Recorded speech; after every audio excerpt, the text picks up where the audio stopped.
Correct usage of number of nouns के series को आगे बढ़ाते हुए मैं आज इस वीडियो में आपके लिए लेके आया हूँ वर्ड्स ऑफ इटालियन ओरिजिन का प्लूरल फॉर्म कैसे बनता है। इससे पहले के वीडियो में भी हम लोन वर्ड्स के बारे में पढ़ चुके हैं, मतलब लोन वर्ड्स का प्लूरल फॉर्म कैसे होता है, जैसे कि लैटिन, ग्रीक या फ्रेंच ओरिजिनेटेड वर्ड होगा तो उसका प्लूरल फॉर्म कैसे बनाते हैं, इससे पिछले वाली वीडियोस में हम पढ़ चुके हैं।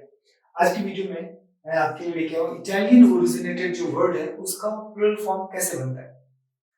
तो इटालियन ओरिजिनेटेड वर्ड्स का दो तरह का प्लूरल फॉर्म्स हमारे करेक्ट यूसेज इन इंग्लिश में है। एक तो इंग्लिश लैंग्वेज के हिसाब से जो प्लूरल बनाते हैं वो फॉर्म, और एक इटालियन लैंग्वेज में जो प्लूरल फॉर्म है उसका भी यूज है। जैसे जैसे वर्ड है सिंगुलर में कैपुचिनो, CAPUCCINO, कैपुचिनो, इसका अगर प्लूरल बनाते हैं तो इंग्लिश लैंग्वेज के हिसाब से सिंपल एस लगेगा, कैपुचिनोस, CAPUCCINOS, कैपुचिनोस। लेकिन अगर इटालियन लैंग्वेज के हिसाब से प्लूरल बनना है तो लास्ट में आई लगाना है। सिंगुलर में क्या है कैपुचिनो, लेकिन आपको प्लूरल बनाना है तो कैपुचिनी, राइट, कैपुचिनी। इसको कैपुचिनी भी पढ़ सकते हैं, इटालियन लैंग्वेज से है, बट मैं नॉर्मल वे में प्रोनाउंस कर रहा हूं ताकि आपको कंफ्यूजन ना हो, उसको याद रखने में आसानी रहे। तो कैपुचिनो को अगर प्लूरल बनाना है इंग्लिश लैंग्वेज के हिसाब से तो सिंपल एस लगा दीजिए, लेकिन अगर इटालियन लैंग्वेज के हिसाब से प्लूरल बनाना है तो you will have to put I at the last, मतलब वर्ड के लास्ट में आई लगाना है। जैसे कैपुचिनो ओ को हटा करके आई लगा देना है, इटालियन लैंग्वेज के हिसाब से ये प्लूरल बन जाएगा। Eight the same time espresso अगर इंग्लिश लैंग्वेज के हिसाब से प्लूरल बनाना है तो इसमें करेक्ट यूसेज में है, सिंपल एस लग गया है। जैसे एस्प्रेसो, एस्प्रेसोस, एस लगा देना है सिंपल। लेकिन अगर प्लूरल फॉर्म इटालियन में है तो वो भी वही है, एस्प्रेसो। कहने का मतलब एस्प्रेसो सिंगुलर में और इटालियन लैंग्वेज के प्लूरल में दोनों सेम है, मतलब सिंगुलर प्लूरल वर्ड सेम है। एस्प्रेसो सिंगुलर में भी, एस्प्रेसो प्लूरल में भी, लेकिन इंग्लिश लैंग्वेज के हिसाब से एस लगा के प्लूरल बनाया जाता है, espressos. Next word fresco. Fresco को अगर आप इंग्लिश लैंग्वेज के हिसाब से प्लूरल बनाएंगे तो हमारे पास दो ऑप्शन है, दो करेक्ट यूसेज में है इसका प्लूरल इंग्लिश लैंग्वेज के हिसाब से।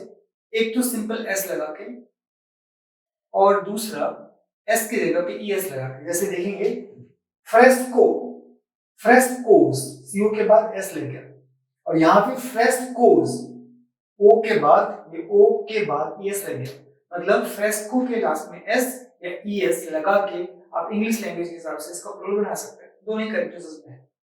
वही यदि इंग्लिश लैटिन लैंग्वेज के हिसाब से अगर प्लूरल फॉर्म है ना, लैटिन लैंग्वेज के हिसाब से अगर सॉरी इटालियन लैंग्वेज के हिसाब से अगर इसका प्लूरल फॉर्म है तो फ्रेस्को का फ्रेस्की, FRESCHI, इटालियन लैंग्वेज का ये प्लूरल फॉर्म है, क्या, freschi. Same way paparazzo Italian language word है, इस तरह के वर्ड है, आपको याद रखना पड़ेगा, बहुत ज्यादा नहीं है याद रखना, बट कुछ एक जो कॉमनली यूज में है उसको रख रहे हैं।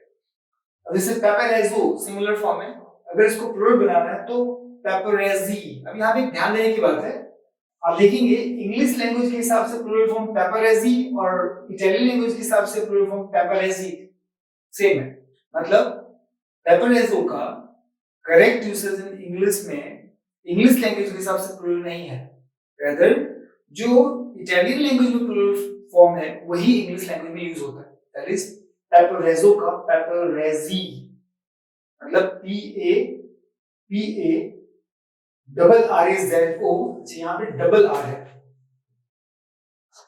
डबल आर है, यहाँ भी डबल आर है, PAPA double RA double ZI, पेपरेजी।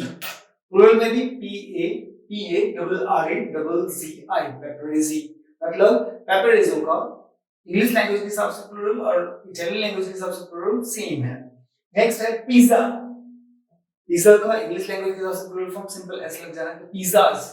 लेकिन अगर इटालियन लैंग्वेज के हिसाब से प्लूरल होना है दैट इज पिज़्ज़े, दोनों ही करेक्ट यूसेज में है, मतलब इटालियन प्लूरल भी इंग्लिश में यूजेस में है पिज़्ज़े या फिर पिज़्ज़ास, सिंपल एस लगा के इंग्लिश लैंग्वेज के हिसाब से भी यूज में है। तो पिज़्ज़ा का दो प्लूरल फॉर्म है, पिज़्ज़ास और पिज़्ज़े। सेम वे रिसोटो, प्लूरल बनाना है तो सिंपल इंग्लिश लैंग्वेज के हिसाब से एस लगा दीजिए, रिसोटोज ये यूज में है। और इटालियन लैंग्वेज का जो प्लूरल फॉर्म है दैट इज रिसोटी, RISOTTI, रिसोटी। कहने का मतलब ये है इटालियन लैंग्वेज के दो पॉसिबल प्लूरल फॉर्म हैं, कुछ एक में एक ही है बट कुछ एक में दो भी है। दो मतलब इंग्लिश लैंग्वेज के हिसाब से सिर्फ एस और यस लगा के प्लूरल फॉर्म बना दिया जाता है, वो भी करेक्ट यूसेज में है। और इटालियन लैंग्वेज में जो प्लूरल फॉर्म है वो भी इंग्लिश के करेक्ट यूसेज में है, बस आपको याद रखना है। तो ऐसे बस ज्यादा नहीं है बट कुछ एक है, राइट। जैसे कैपुचिनो एस लगा देना, कैपुचिनोस, लेकिन अगर प्लूरल फॉर्म इटालियन के हिसाब से करना है तो cappuccini. At the same time espresso S लगा देना इंग्लिश लैंग्वेज हिसाब से एस्प्रेसोस, और उसके हिसाब से क्या हो जाएगा।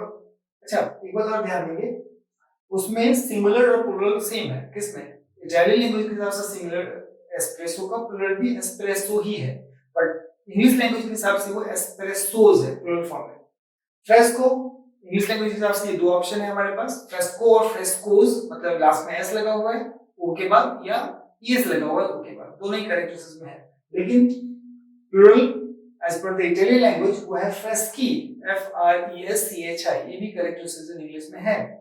सेम वे पेपरेजो, तो पेपरेजी, इसका इंग्लिश लैंग्वेज में पेपरेजी है, मतलब एस लगा के प्लूरल नहीं बनाते।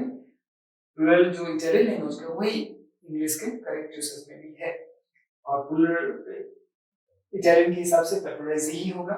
Eight the same time pizza, pizza का प्लूरल फॉर्म पिज़्ज़ास, और अगर आप इटालियन लैंग्वेज के हिसाब से बनाते हैं दैट इज पिज़्ज़े, दोनों ही यूज में है। रिसोटो प्लूरल बनाना है इंग्लिश लैंग्वेज के हिसाब से सिंपल एस लगा देना है रिसोटोस, और अगर इटालियन लैंग्वेज के हिसाब से बनाना तो रिसोटी, दोनों ही करेक्ट यूसेज में है। इस तरह के कुछ वर्ड्स हैं तो कंफ्यूजिंग से मालूम करते हैं, लेकिन ऑप्शन नहीं, आपको याद करना पड़ेगा।